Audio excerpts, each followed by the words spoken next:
Hi guys! Good morning! And for today's video, ipapakita ko sa inyo yung pag-try ko ng trending na hair mask sa TikTok. Pili ko nga po pala to sa Watson. Nakasale nga po to sa Watson. Dating 275, naging 199 na lang. Ito nga po pala yung shampoo na gamit ko kasi grabe talaga yung balakubak ko. Hindi ako hiyang dun sa shampoo na Head and Shoulder at saka Palmolive. Nag-search nga din po pala ako at maganda talaga yung tea tree oil sa mga balakubak. At ang lamig pa kamo sa anit, ang sarap sa pakiramdam, nakaka-fresh. After ko nga pong mabanlawan yung shampoo, i-apply ko na rin tong hair mask. Ganyan nga po pala yung texture niya. Tapos, i-apply ko lang siya sa scalp ko. Tapos, sa pinakadulo ng hair ko para naman matreat yung mga split ends ko doon. Ibababad ko nga lang po siya for 7 minutes. Tapos, ayan, gumamit lang ako ng shower cap. Habang nga po binababad yung hair mask, ay gagawin ko naman po yung skincare ko. Cetaphil cleanser nga po pala yung gamit ko. Nakapaghilamas na nga po pala ako at nakapagbanlaw na rin ng hair mask na in-apply ko. Tapos, eto nga po pala talaga yung ginagamit ko na conditioner. Pero ngayon ay hindi ko siya in-apply sa buhok ko. Kasi gusto ko makita yung pinaka-result talaga ng hair mask na trending ngayon sa TikTok. Guys, napakainit ng panahon din ngayon dito sa Taiwan.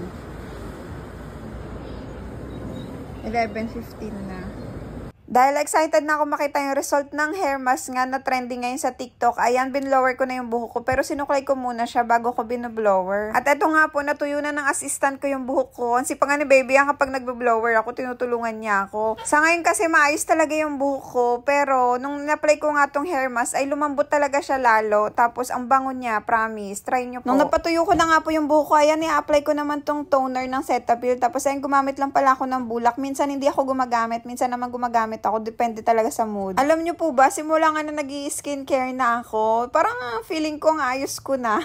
Ewan ko, nakakadagdag din pala ng confidence kapag naalagaan mo yung sarili mo. Dati po kasi, wala talaga akong kahilig-hilig maglagay ng mga ganyan at tamad talaga ako mag-apply ng madami sa mukha. Si Karen lang talaga nagsabi din sa akin na mag-skincare ako, tapos si Ate Ethel din, kasi nga hindi na rin ako bumabata. Ako lang ba o kayo din na kapag feeling ko basa pa yung bulak at meron pang gamot, ayan, nilalagay ko dyan sa mga siko-siko ko. Parang nangihinayang kasi ako kapag medyo basa pa yung bulak tapos itatapon ko na. Pagkatapos nga po pala ng toner ay itong serum ang ilalagay ko. Ang natutunan ko nga lang po sa pag-a-apply ng mga ganito sa mukha ay kailangan laging pataas po. Pati sa lega ay dapat pataas din daw po. Comment down below kung alam nyo po yung pinapanood ko ngayon, no? Ayan, ang dami ko talagang iyak dyan. Tapos tignan nyo si baby ko, habang nag-i-skincare ako ay umakit siya dyan sa mga laruan niya. Kapag umaga nga po, ito nilalagay ko muna yung sunscreen po. Maganda na rin siya, parang foundation na rin siya. Nagustuhan ko nga sa sunscreen na to ay gel-based kasi siya. Tapos ang nipis lang ng effect niya sa mukha mo. Tapos para ka na rin naka-foundation pero hindi sobrang puti ha. Nagbe-blend talaga siya sa mukha ko at ang pinaka-the best na gusto ko dito ay hindi siya malagkit. Tapos hindi siya maamoy. At ayan nga, nangungulit na si baby, tawa na siya ng tawa dyan.